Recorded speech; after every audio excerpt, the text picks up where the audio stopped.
Bonjour, bonsoir, mesdames, mesdemoiselles et messieurs, fidèles internautes, selon votre zone géographique, c'est un réel plaisir pour moi de vous retrouver dans votre émission Droit de savoir, aujourd'hui consacrée essentiellement à la médecine. Nous y aborderons également un peu de la religion et de la culture. Pour ce faire, nous recevons sur notre plateau Sylvie Testelin, professeure de médecine spécialiste de la chirurgie maxillo-faciale. Avec elle, nous allons parler de la relique de Saint Jean-Baptiste. Oui, vous avez bien entendu, Saint Jean-Baptiste, notamment le projet de datation d'un fragment du visage du précurseur de la religion chrétienne, sachant que plusieurs autres reliques de Saint Jean-Baptiste se retrouvent ailleurs dans le monde. C'est le cas, bien entendu, de la main droite qui avait baptisé Jésus-Christ. Mais nous allons nous intéresser au chef de Saint Jean-Baptiste, n'est-ce pas, professeur? Effectivement, c'est le sujet du jour et j'en suis ravie parce que, évidemment, ce n'est pas mon quotidien, mais c'est un quotidien qui nous porte à Amiens et dans le service depuis fort longtemps. Bien, merci professeur d'avoir accepté notre invitation. Bonjour à vous aussi, chers internautes qui venez de nous rejoindre. Professeur, je disais que vous êtes spécialiste de la chirurgie maxillo-faciale. Pouvez-vous nous en parler en quelques mots? De quoi s'agit-il exactement? Comment vous procédez? Les exploits à ce jour avant que l'on entre de plein pied dans notre sujet principal, notamment le projet de datation de la relique de Saint Jean-Baptiste. La chirurgie maxillofaciale, c'est une chirurgie qui est très peu connue. Elle porte son nom de par la face, donc, et c'est un métier de chirurgien. Bon, donc, je suis chirurgien de la face, en quelque sorte. On connaît le ravalement de façade, je dis toujours pour que les gens comprennent, c'est-à-dire que je rentre pas dans le cerveau, je rentre pas dans les yeux, mais tout ce qui est autour est mon sujet. À tout âge, puisqu'on opère depuis les malformations faciales et avec pas encore la chirurgie intra-utérine, mais on s'adapte au diagnostic intra-utérin, des fentes faciales, donc du malformatif, des tumeurs bien sûr, et dans notre région, c'est ce qui nous occupe le plus, et puis de la traumatologie, mais aussi de l'esthétique. Donc c'est à la fois à tous âges, puisque on opère depuis la naissance jusqu'à cette nuit. On a fait un diagnostic d'une tumeur kystique pendant une césarienne, par exemple, et puis jusqu'à 104 ans, comme la semaine dernière, des petites chirurgies de tumeurs cutanées. Donc c'est une chirurgie passionnante parce que sur le plan technologique, c'est tous les tissus, comme on dit en chirurgie, c'est-à-dire le dur et le mou, les deux en même temps. Donc, je m'occupe de l'os, je m'occupe de la peau, des muscles, de la mimique, de votre sourire, de votre vieillissement. Voilà. Donc, ça, c'est le métier de chirurgien maxillofacial. Avec toutes les nouvelles technologies, évidemment, on a fait des progrès considérables. Cette chirurgie est une chirurgie jeune. Elle est née à cause de la Première Guerre mondiale, c'est-à-dire la guerre des tranchées, les gueules cassées. Tout le monde connaît les gueules cassées et nous, on est les héritiers immédiats des gueules cassées puisque à l'époque, c'était une guerre mondiale qui avait eu lieu sur nos terres, donc ce n'est pas un hasard qu'on s'inquiète de la reconstruction de la face parce qu'on s'en inquiète depuis longtemps et tous les chirurgiens du monde entier se sont retrouvés dans les champs de bataille de la Somme, de Verdun, etc.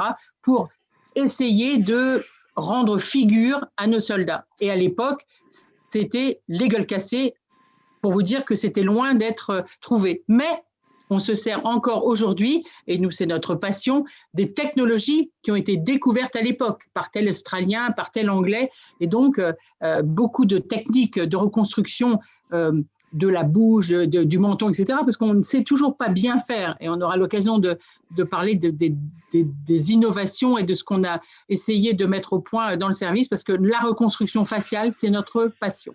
J'imagine que dans la chirurgie, vous intégrez également la transplantation. C'est bien cela, c'est-à-dire on peut transplanter un visage de quelqu'un d'autre sur un autre corps humain, c'est cela? Exactement la suite de notre idée, c'est-à-dire que c'est la continuité du travail de M. Devauchel, parce que M. Devauchel, il est né à Amiens, il a passé son bac en 68, vous voyez, donc là, il est encore toujours avec nous dans le service, même si le fait est que j'ai dû prendre la chefferie de service. En attendant, toute sa vie a été construite autour de la reconstruction faciale. Et c'est vrai que je ne sais pas par quel c'est pas un hasard, c'est les choses qui sont ainsi. En 2005, on a eu à faire face, puisqu'il n'y avait pas d'autre mot, de faire face à une patiente que maintenant le monde entier connaît, puisqu'elle avait eu son visage mordu et arraché par son chien. Et donc, le visage, c'était ce que nous, on appelle le triangle nez, menton, lèvres. Donc, c'est ce triangle-là, c'est ce triangle qui est le plus compliqué à faire, puisque ça doit respirer, bouger, sourire, faire des mimiques. Voilà. Et donc ça, on est incapable de refaire la même chose. Et depuis quelques années, depuis 2002, effectivement, on réfléchissait, puisqu'on avait déjà greffé des mains, donc on savait, parce que la question de la transplantation, ce que vous dites, et la transplantation d'une partie du visage qu'on a fait pour cette femme, c'était en 2005, eh bien, on ne savait pas est-ce que c'était possible sur le plan immunologique, parce que ce n'est pas le plan chirurgical. La chirurgie, évidemment, c'est très important, mais c'est en un jour, en prenant cette décision et en se battant pour pouvoir faire, parce que personne ne l'avait fait dans le monde avant nous, et donc il a fallu se battre pour avoir les autorisations, eh bien, en pouvant prendre, on savait que, comme on ne savait pas faire, la nature faisait mieux que nous. Et donc, en prenant sur un donneur, donc dans les mêmes conditions qu'un cœur, qu'un rein, etc., une partie du visage d'un patient décédé sur le plan législatif, mais en mort cérébrale, comme on prend les cœurs et les poumons pour la mucoviscidose et tous les cœurs tous les jours et les reins, eh bien, si on savait faire ça, eh bien, c'était la meilleure façon, en une fois, une intervention, de réparer le visage de cette femme. Mais il fallait qu'on ait l'accord de la législation, évidemment, de l'Agence de biomédecine, du ministère, etc., etc. On s'est battu pour ça. Et surtout d'avoir le suivi immunologique qui permette qu'elle garde cette transplantation vivante, normale, comme un rein, un cœur, etc., avec le même traitement. Mais ça, comme ça n'avait jamais été fait, on a dû se battre. Mais comme on avait une patiente, comme on se bat toujours beaucoup plus fort quand on a un objet, donc on a pu faire cette transplantation pour la première fois dans le monde. Et depuis, il y en a eu une quarantaine seulement, aux États-Unis, en Belgique, à Helsinki, en Espagne, voilà, et 10 en France.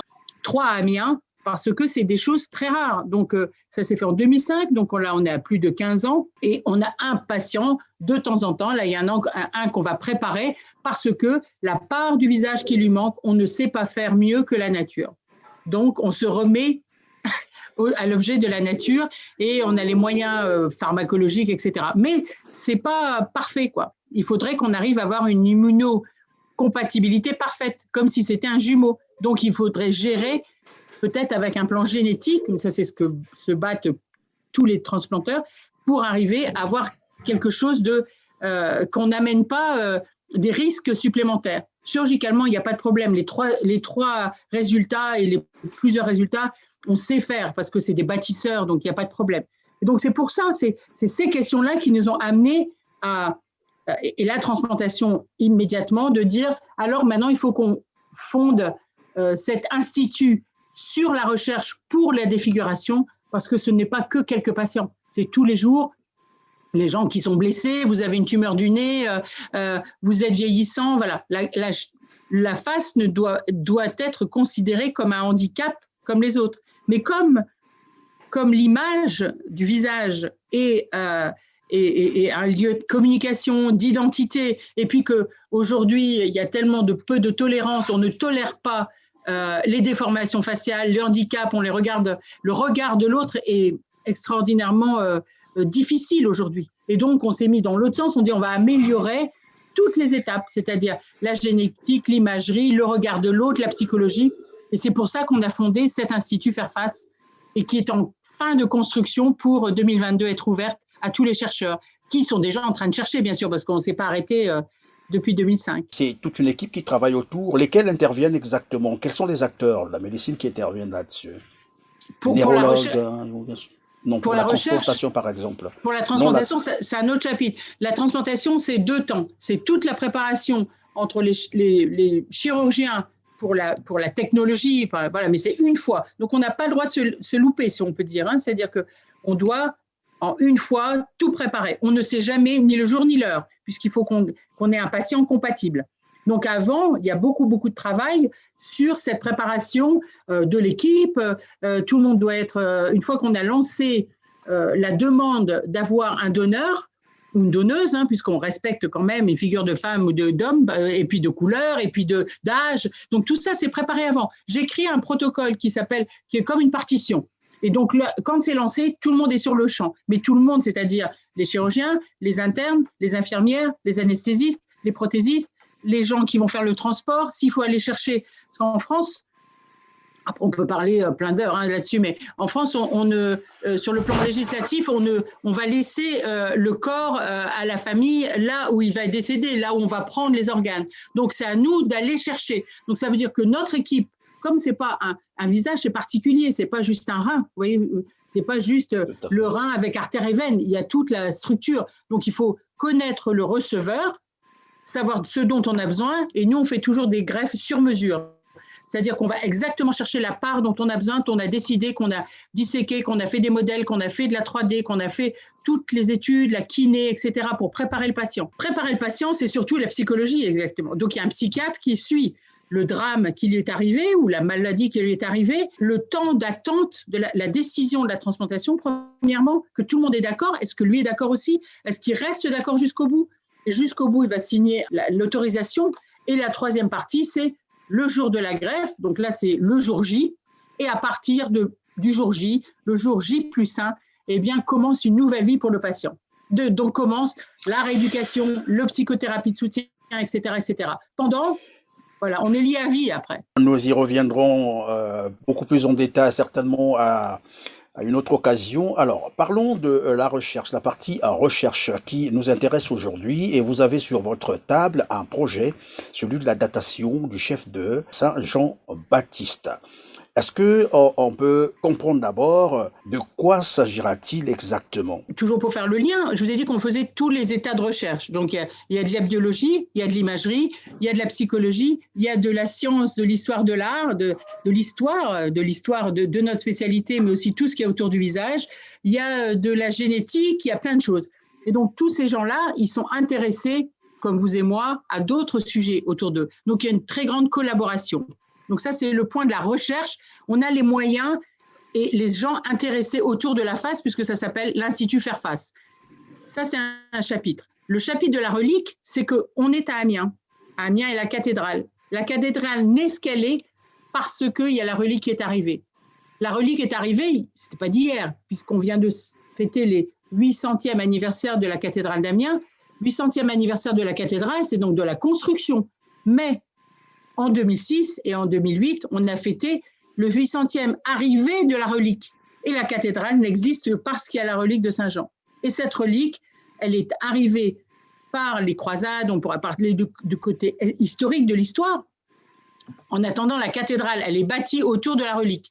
Et donc, est-ce qu'on peut parler, Sylvie, peut-on parler de la date, c'est-à-dire la période de l'arrivée de cette relique, et elle venait d'où? Donc, elle est arrivée en 1206-1208 par le chanoine de Piquigny, donc Wallon de Sarton, donc lui, c'est un village d'à côté qui revenait des premières croisades et il était à Constantinople, et à Constantinople, donc alors à l'époque, évidemment, c'était pas Constantinople d'aujourd'hui, et il y avait deux reliques avec le nom. Il y avait deux faces, deux reliquaires, donc c'était déjà sur un plateau d'argent à l'époque, et il y avait écrit en haut Saint-Jean et Saint-Georges. Saint-Jean le Baptiste. Le Baptiste, ça veut dire que c'est le précurseur de l'Église, et c'est ça qui donne le côté important pour la chrétienté, puisque c'est Jean qui a baptisé le Christ. C'est pour ça qu'il s'appelle le Baptiste. Et Jean baptisant le Christ, c'est donc le cousin de Jésus. Et c'est Jésus. Donc, alors, quand on connaît un peu les évangiles, etc., évidemment, c'est Jean le Baptiste, habillé toujours de cette peau de bête, qui a baptisé le Christ dans l'eau du Jourdain, en disant « il est le précurseur, il faut que je disparaisse pour que lui vive ». Donc, évidemment, ça donne, s'il n'y avait pas eu Jean le Baptiste, Jésus n'aurait pas été baptisé, etc. Donc, c'était vraiment c'est le dernier prophète, c'est Jean le précurseur. Et on l'appelle beaucoup le précurseur aussi. N'empêche que avoir une partie de sa tête, puisque ça correspond à ça, la relique d'Amiens, ce n'est qu'une partie de la tête. Alors, tout à l'heure, je parlais de triangle. Là, c'est juste le cadre et les yeux sont tellement importants. En fait, on a ça. C'est-à-dire qu'on a les orbites, ça s'arrête en haut du front, enfin la moitié du front, les orbites jusqu'au maxillaire. Pourquoi? Parce que c'est une pièce qui est entière, c'est-à-dire que derrière, il reste le crâne, bien sûr, et la mandibule. Et la mâchoire, comme on dit souvent, la mâchoire, elle ne tient pas quand on est au stade de squelette. Donc la mâchoire, elle est partie ailleurs.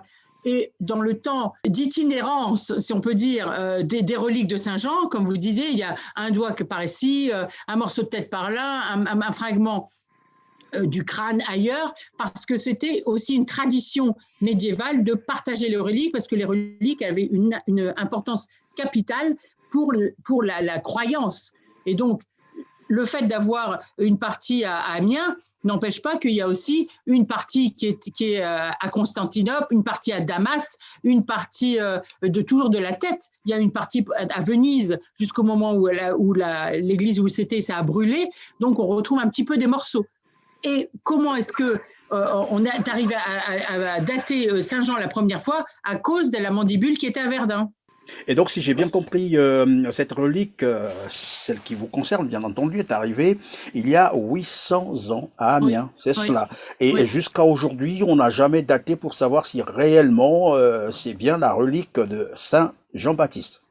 Eh bien, si, parce que avant cette histoire de possibilités biologiques et de nouvelles technologies, en 59, il y a eu une demande par le diocèse d'essayer d'en savoir un peu plus. À l'époque, il n'y avait strictement rien, c'est-à-dire qu'on avait des dessins du plateau, le plateau d'argent qui avait disparu, qui après a été fondu à la Révolution, qui s'est retrouvé avec un plateau d'argent redoré avec des pierreries comme il est aujourd'hui, et avec un globe de cristal. Et donc, ce globe de cristal, il était déjà décrit dans les textes à l'époque médiévale, donc il est aussi de la même époque. Donc il faut penser que le squelette, la partie du squelette qui est enchâssée dans de la cire, repose sous un globe qui est enserré dans ce plateau.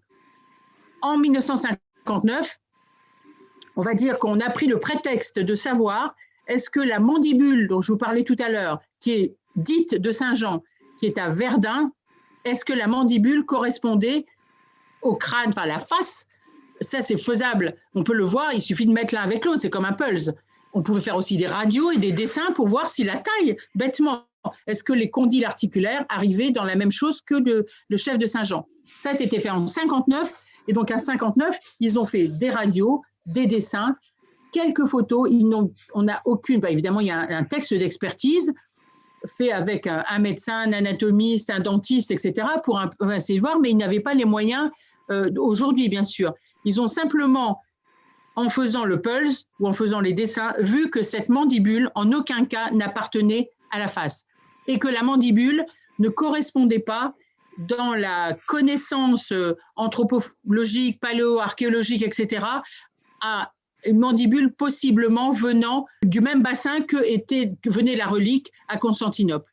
Et que le type de squelette ne correspondait pas non plus au type de squelette de ce bassin de population. Donc, définitivement, la conclusion, c'est que c'était la mandibule ne va pas avec le crâne et la mandibule n'est pas de la bonne époque. Donc, la mandibule ne peut pas être de Saint-Jean. Oui, professeur, donc je suppose qu'il y a un petit doute autour de la relique que vous détenez aujourd'hui, puisque 800 ans après, il faut procéder à la datation pour avoir la confirmation si réellement c'est bien le chef de Saint Jean-Baptiste. Quelles sont les méthodes que vous allez donc utiliser, vous, puisque hier on parlait de la méthode du carbone 14, vous, quelles sont les méthodes que vous allez utiliser, quelles sont les techniques que vous allez utiliser pour procéder à la datation de cette relique? Faire le carbone 14, c'est toujours la meilleure technique. Elle n'existait pas en 59. Aucun prélèvement n'a été fait. C'était juste des photos oui, à peine, en noir et blanc, avec des images et des dessins. Par contre, par rapport au bassin de population, ils ont quand même essayé, bien que ça partait de moins de 1000 à plus 1000. Donc, ça fait 3000 ans. Donc, il est quelque part entre cette période. Donc, c'est quand même un peu large. Donc, on peut quand même se poser la question d'avoir autour au moins d'une cinquantaine d'années. Et ça, c'est possible avec le carbone 14, qui n'a pas été fait. Donc, c'est, on va dire, le classique normal, quand on se retrouve devant une relique biologique, c'est-à-dire on a du crâne, alors on peut faire du carbone 14 sans problème particulier. la question est la même pour le minéral du globe, je vous dis, qui était très intéressant et très important sur le plan patrimonial, parce que c'est une pièce du patrimoine, ce n'est pas juste la relique Saint-Jean supposée, c'est une pièce du patrimoine mondial de la chrétienté, mais aussi du patrimoine d'Amiens. Il n'y aurait pas de cathédrale, je vous le rappelle. Donc, autour des 4 points qu'on veut absolument mettre au service de la relique, il y a évidemment le carbone 14 qui va nous permettre de dater. Mais il y a beaucoup d'autres choses à faire. Le premier chapitre, c'est la morphologie. C'est-à-dire que si la morphologie, ça veut dire des études de la densité osseuse, de savoir ce qu'il y a autour, notamment si vous rapprochez de l'image, vous voyez qu'il y a, ce n'est pas des orbites creuses, les orbites sont pleines avec une espèce de bandelette de cuir qui simule les paupières fermées, ce qui rend ce visage en quelque sorte beaucoup plus moins effrayant, quelque part juste l'image du crâne avec les orbites ouvertes, les orbites vides, les orbites sont pleines.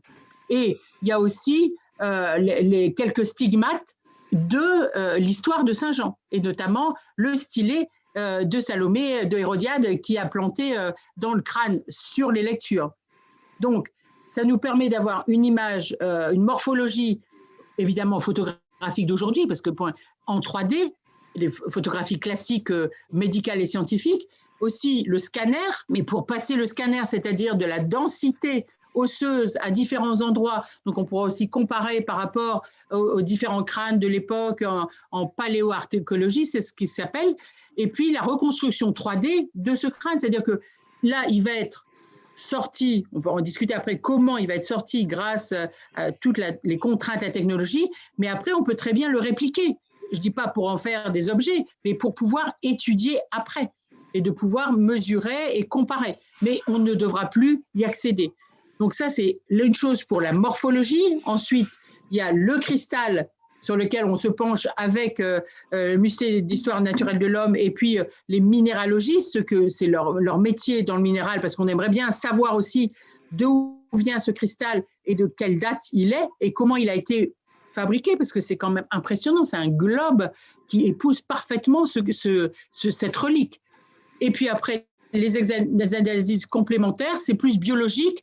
Si on arrive, sans dégrader la relique, de prendre des fragments, et pour les prendre les fragments, on aimerait passer justement par le petit trou qu'il y a au-dessus de l'arcade sourcilière, parce qu'on pourrait accéder au niveau, ce qu'on appelle nous la base du crâne, c'est-à-dire sous le sinus, etc., pour avoir un fragment biologique, et là peut-être avoir une étude plus précise, isotopique et génétique des tissus.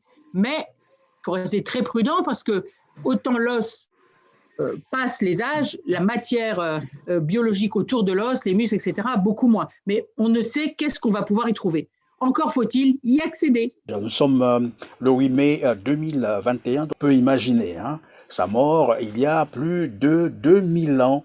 Et je me dis, c'est quand même une relique qui a dû passer entre beaucoup de mains, qui a fait un long trajet. Est-ce que vous pensez qu'on peut se retrouver avec des résultats sains, j'allais dire, malgré toutes ces souillures? Ce qui est sûr, c'est que il y a même dans l'histoire, si on refait l'histoire, parce qu'évidemment, en 2006, il y a eu un colloque, il y a tout des actes des colloques avec tous les scientifiques qui se sont posés justement, et il y a une très belle histoire de l'itinérance en quelque sorte. Il y a quand même un trou entre 800 et 1200. Où est-ce qu'elle était? On sait qu'elle a été dans un vase d'argent, qu'elle a été dans un sac, qu'elle a été dans une grotte sous terre, etc. Donc, comme vous dites, biologiquement, elle est souillée, ça c'est sûr. Elle n'est pas juste sortie le crâne comme ça. Pour le carbone 14, ça n'a aucune espèce d'importance puisqu'on aura la matière osseuse. Donc, on pourra dater. Ça ne donne pas… Et la forme, toutes les études… d'imagerie et de reconstruction 3D vont nous permettre de recaler par rapport aux populations du bassin autour de Constantinople, de la Terre Sainte, etc., qui avaient quel type de population il y avait à cette époque-là. C'est comme ça qu'ils ont fait pour la mandibule, de savoir si ça pouvait correspondre. Lorsque vous parlez de la densité osseuse, vous faites aussi état de la collagène qui est souvent la matière la plus importante dans ce genre Oui, d'opération. mm, oui. Et Est-ce qu'on donc peut en trouver assez dans cette relique? et on ne sait pas. On ne sait pas. Il faut qu'on ait des prélèvements pour savoir ce qu'il reste à travers des âges de cette évolution du collagène. Évidemment, c'est ça qu'on voudrait. Et c'est pour ça que je vous ai raconté cette histoire de par endoscopie. Il est prévu qu'on aille à l'intérieur du crâne parce que s'il y a eu de la terre, des multiples mains, du sac de jus, de la terre, etc., autour, dans le crâne, comme une boîte fermée juste par le petit trou, on peut penser qu'il y a eu un peu moins de choses. Et puisque ça ne sera pas une dégradation visible, on peut imaginer, on aura l'autorisation, je l'espère, mais c'est toujours à la dernière minute en fonction des pouvoirs du diocèse, de restauration, du patrimoine, des restes humains. Eh bien, on pourra prendre un fragment. C'est ça qu'on voudrait, parce que ce fragment, il nous permettra de répondre aux questions d'aujourd'hui, mais peut-être aussi de demain. Parce qu'il va falloir qu'on laisse une conservation pour pas à chaque fois devoir retourner sur place, parce qu'on a les moyens de conservation. Oui, mais est-ce que la datation simple suffira pour confirmer que c'est bien la relique de Saint Jean-Baptiste? Non, non, la datation, elle suffira pour confirmer que c'est la bonne époque, mais pas que c'est Saint Jean-Baptiste. Je ne pense pas qu'on puisse un jour assurer à 100% que c'est Saint Jean-Baptiste. L'histoire fait partie de l'histoire, et finalement, pas en ce qui concerne Saint Jean, soit, mais en ce qui concerne les reliques, très peu de reliques peuvent être scientifiquement attribuées à 100%. Ça même les crânes, vous savez bien qu'en ce moment, on recherche la datation, parce que, évidemment, tout le monde veut savoir et la tête de Robespierre, et pour que tout le monde s'intéresse à l'histoire, ou de Robespierre, ou de Henri IV, etc. Alors qu'ils ont tous eu, leur relique ou leur reste, des vies un peu différentes. Après, il faut coupler avec des documents historiques, il faut coupler avec des effets biologiques quand on les a encore, et auquel cas on peut prouver. Mais si on n'a pas l'ADN avant et après, alors c'est impossible de savoir. Et encore, ça peut être son frère, sa sœur, son cousin. Mais finalement, quand on discute, et on a fait cette conférence, en fait, tout vient de là, de la conférence du 800e anniversaire que M. de Vauchel a fait pendant les colloques historiques avec les historiens, les philosophes, le diocèse, etc.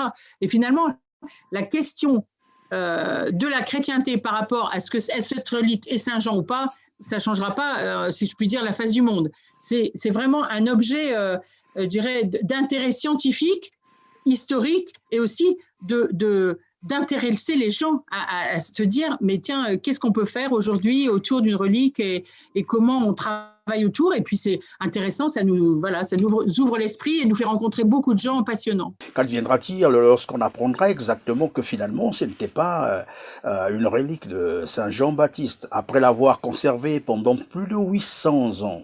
Ben, il n'arrivera rien du tout, parce que ça sera toujours la relique de Saint Jean, puisque si on ne peut pas prouver que c'est elle, on ne peut pas non plus prouver que c'est un Ce n'est pas. usurpateur. Voilà, c'est exactement ça. Parce je pense que le temps, les 800 ans jouent beaucoup dans l'histoire. Et si on parle d'une relique, alors on ne le fait plus, mais des révolutionnaires, etc., c'est beaucoup plus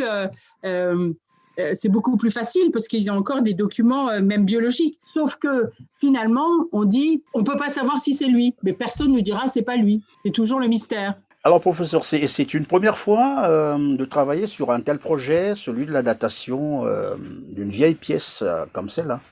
Dans l'Institut, oui, c'est sûr. Oui, on n'a pas fait, on s'est pas intéressé à ce sujet-là. On s'est intéressé beaucoup aux gueules cassées, beaucoup surtout les technologies. On avait fait une exposition à l'Historial de Péronne, parce que c'est le lieu de la Première Guerre mondiale, sur les comparatifs entre les techniques 1914-2014 de réparation, mais aussi de photographie, de littérature, etc. Mais on n'était jamais allé si loin. Alors que finalement, à Amiens, non seulement il y a des terres médiévales, mais il y a des terres archéologiques et de l'aqueléen, et on a encore beaucoup de travail à faire sur cet axe d'histoire et de de reliques, mais aussi de l'histoire des sols, des minéraux et de l'histoire de la région, parce qu'il faut qu'on porte la région, c'est notre mission aussi. Qu'est-ce que ça vous fait donc de travailler sur une relique de quelqu'un qui a annoncé la venue de Jésus-Christ, celui qui a baptisé le Fils de Dieu? Bah oui, donc c'est un double poids, un double vertige, je devrais dire. Mais en fait, ça me donne la même impression. C'est un trésor, ça fait partie du trésor de la cathédrale. Ça me donne à peu près la même impression que quand on rentre dans la cathédrale. Vous rentrez dans la cathédrale, alors j'ai eu même la chance de le faire alors qu'il n'y avait personne, puisqu'on a organisé plusieurs congrès médicaux à Amiens. Évidemment, on ouvre la cathédrale comme on ouvre le musée de Picardie et on tâche de donner toujours un sens historique et d'un peu de culture et de partage aux autres. Et ben, quand vous rentrez dans la cathédrale, il y a une espèce de poids des ans, de la grandeur de la chrétienté, juste en rentrant à la cathédrale d'Amiens, qui est de plus grande et qui est magnifique. Et là, on est en train de refaire les orgues, mais pareil, il y avait un concert d'or à la cathédrale. Et bien, ce trésor qui va être maintenant magnifié dans un nouvel hôtel qui est en train qui est fini d'être restauré pour pouvoir le présenter, parce que quand il est dans le trésor, c'est ça qui est un peu frustrant. Longtemps, il a été dans le mur, derrière une grille où on pouvait toujours le voir. Après, on l'a mis dans le trésor, moi qui décide, entre le patrimoine et le diocèse, parce que les chrétiens qui viennent à Amiens, et c'est beaucoup des pèlerins pour le Saint Jean-Baptiste, ils viennent voir ça. Les Amiénois ne sont même pas parfois pas au courant, alors que tous les pèlerins viennent à Amiens pour le trésor de Saint-Jean. Donc, il faut le montrer. Donc là, il va être montré dans les plus beaux atours. Et si on peut en plus y mettre un peu de nouveauté en disant qu'on l'a expertisé, et donc on compte bien non seulement faire des travaux scientifiques avec les imageurs, avec les biologistes, avec les anthropologues, avec les historiens, et une exposition qui sera, je l'espère, possible en 2022, que ce soit au Centre du patrimoine, au diocèse, dans l'Institut Fairfax, voilà, de faire savoir les nouvelles technologies au service de Saint-Jean. Aussi hallucinant que paraît ce projet, je sais que vous aurez besoin de beaucoup de moyens pour parvenir à au bon résultat, bien entendu. Est-ce que vous avez des subventions dans ce sens, ou bien quelque chose, par exemple, un appel de fonds à faire ou de dons Précisément, vous allez comprendre, on est toujours pas des naïfs, c'est-à-dire qu'on s'est passionné pour ça, puis on s'est dit, bon allez, on y va. Moi, voilà, mon métier, c'est ça, ma passion, c'est de chercher, de trouver, d'animer une équipe de recherche, donc voilà, j'ai pas besoin de fonds pour faire ça. Par contre, évidemment, on a eu l'accord du diocèse, de la DRAC, etc., mais il faut quand même un savoir-faire, des autorisations. Et la première pierre d'achoppement, c'est de dire cette relique, il va falloir la sortir en sécurité, et surtout, moi, j'ai pas le droit d'y toucher. Donc, il faut que ce soit des restaurateurs du patrimoine et des responsables des restes humains en tant que tels, qui dépendent du ministère de la Culture, qui viennent jusqu'à Amiens, qui nous donnent leur savoir-faire, leurs autorisations. Et donc ça, évidemment, ça coûte de l'argent, pas des 1000 et des 100. Mais il nous en faudra après pour faire les examens, pour envoyer à droite à gauche, pour protéger les restes, etc. En attendant, on s'est dit, j'aurais pu déposer un projet de recherche, mais bon, je suis chirurgien, à chaque fois on me dit, mais de quoi elle se mêle, quoi, c'est franchement. Et donc on s'est dit, tiens, pourquoi? Donc ça, c'est avec l'aide de notre responsable de communication et à l'Institut, qui a une culture plus américaine, entre guillemets, et elle nous a dit, vous devriez faire un crowdfunding. Donc, c'est-à-dire appeler aux dons de tout le monde. Et donc, j'étais sûre qu'en France, c'était un peu bizarre parce qu'on n'a pas l'habitude. Par contre, ce qui est sûr, c'est que ce qui me plaisait beaucoup, c'est que c'est fait des petits. C'est-à-dire que le crowdfunding, il ne me faut pas beaucoup d'argent à la fois, mais que beaucoup de gens le sachent. Donc, si tout le monde est informé, ça fait autant plus de gens qui savent qu'il y a ce Saint-Jean à la cathédrale, qui viendront voir, qui viendront à l'exposition, etc. Donc, c'est pour ça que sur le site de l'Institut Fairfax, pour ne pas remultiplier, on a pris le subterfuge de Hello Asso, par Hello Asso qui a l'habitude de faire ses crowdfunding, et on a lancé ce crowdfunding voici quelques semaines, Et donc, j'aimerais bien qu'il soit fini à Saint-Jean, à la Saint-Jean, c'est-à-dire le 24 juin, vous savez, quand le rayon du petit matin arrive au milieu du labyrinthe et que la boucle est bouclée avec les bâtisseurs, le jour de la Saint-Jean. Donc, il faut se rendre sur le site de l'Institut pour qu'on arrive à boucler cette première phase d'avoir les euros nécessaires pour au moins accéder à la relique et pouvoir en faire le tour, si je puis dire, enfin, de ce qu'on a prévu de faire. Probablement qu'après Saint Jean-Baptiste, ce sera le tour de la relique de Jésus-Christ. Pourquoi pas? On peut l'imaginer. Bien voilà, c'est la fin de cette émission. Merci professeur Sylvie Testolin d'avoir répondu à toutes nos questions, mais surtout de vous être rendu disponible pour nos téléspectateurs. Nous reviendrons vers vous d'ici là sur le sujet de la transplantation essentiellement. Quant à vous, chers internautes, vous avez été aimables. Restez donc branchés sur votre canal d'information Téler TV. Quant à moi, je vous retrouve très prochainement. Mais d'ici là, portez-vous bien. Merci.